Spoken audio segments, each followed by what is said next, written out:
Hi, can you hear me now? Yep. We can. Great. Hi, Minister. Thanks for your time tonight. Pleasure. You've described yourself as a hawk in the past, and you've talked a lot about border security and fentanyl and all of that. But every time Donald Trump talks about NATO, he talks about how Canada needs to do more. Are you hearing that from? Did you hear that today from Secretary of State Rubio? And does Canada have an answer for him that Canadians haven't already heard? Well, I definitely think that we have a good plan when it comes to investing in defense, but I think we need to do more, and we need to do more quicker. That's my point. That being said, we need to do it for us, because as foreign minister, I'm seeing how much things are shifting around the world, that geopolitics is definitely creating much more of a security issue for all our countries, and that's why we need to make sure that we're there to protect Canadians.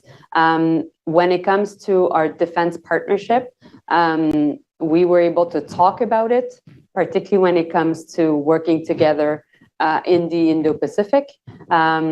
Meanwhile, as for clear issues linked to defense spending, this issue was not raised. Okay. Do you think Canada needs to do more in the Arctic? Have you heard that in your many, many meetings and trips down to DC? I mean, it's closer to home than the Indo-Pacific, albeit that's important. Well, when it comes to the Arctic, I think the reaction is unanimous here. They're really happy with our new Arctic foreign policy. They're happy that we are doing more in the Arctic. They expect us to actually do that work.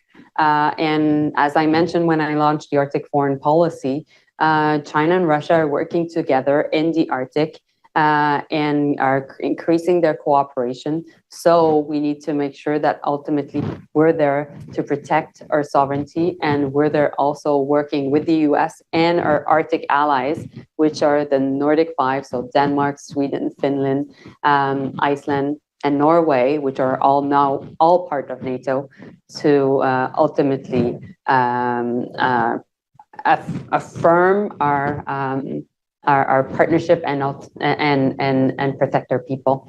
And I think that is very different from what Canada's position used to be, which is ultimately not to talk about NATO or not to talk about other types of partnerships in the Arctic, because for a long, long time, the Arctic was seen as high north, low tension. But at this point, we know that things have changed, geopolitics have shifted, and therefore we need closer cooperation amongst NATO allies in the Arctic.